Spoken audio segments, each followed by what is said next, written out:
কাঁচরাপাড়ায় দুর্গাপুজোর মণ্ডপ পরিদর্শনে পুলিশ কমিশনার। বাঙালির শ্রেষ্ঠ শারদ উৎসব হাতে গোনা আর মাত্র কয়েকদিনের অপেক্ষা। আর এই দুর্গাপুজোর প্রাক মুহূর্তে আজ কাঁচরাপাড়ার দুটি পুজো মণ্ডপ পরিদর্শনে আসলেন ব্যারাকপুরের পুলিশ কমিশনার মুরলীধর শর্মা। পরিদর্শনের সময় উপস্থিত ছিলেন ডিসিপি নর্থ গণেশ বিশ্বাস সহ অন্যান্য পুলিশ সংবাদ মাধ্যমের মুখোমুখি হয়ে পুলিশ কমিশনার মুরলীধর শর্মা জানান, দর্শনার্থীদের জন্য কি কি সুরক্ষা রাখা হয়েছে পুজো কমিটিগুলোর পক্ষ থেকে সেগুলোই পরিদর্শনে এসেছিলেন। স্যার, এই যে আপনি পরিদর্শনে আসলেন, এরকম সাধারণ যে নারীদের কথা মাথায় রেখে তাদের জন্য কি হেল্প ডিস্ট্রিক্ট চালু করা হচ্ছে পুজোতে? হেল্প ডেস্ক হ্যাঁ ডেফিনেটলি প্রত্যেক পুজোতেই আমাদের হেল্প ডেস্ক অ্যাসিস্ট্যান্স বুথ থাকবে, সব জায়গায় থাকবে। স্যার, দর্শনার্থীদের জন্য এবার নতুন কি কোনো নিয়ম আছে?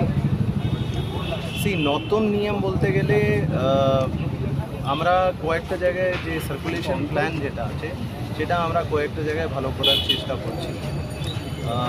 আজকে আমি দেখে গেলাম, এখানে কিছু কিছু সাজেশন আমাদের অফিসারগুলো দিয়েছে, সেটাকে ভেবে আমরা যদি একটু সার্কুলেশনটাকে বেটার করতে পারি, সেটা আশা করি যারা দর্শনার্থী আসছে তাদের জন্য ভালোই হবে। কাঁচরাপাড়া গান্ধী মোড় অঞ্চলে গেলবারে মানে একটা ঝড় বৃষ্টির মধ্যে ওভারগেট পড়ে গেছিল রাস্তার উপর।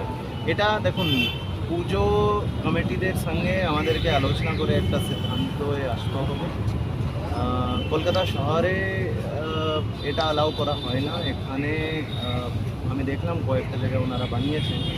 আমরা এটাকে কিভাবে পুজো কমিটির সঙ্গে আলোচনা করে এটাকে শব্দযুক্ত করতে পারি, বা যদি কয়েকটা জায়গায় আমরা অল্টারনেটিভ কিছু অ্যারেঞ্জমেন্ট করতে পারি, সেটা নিয়ে আমরা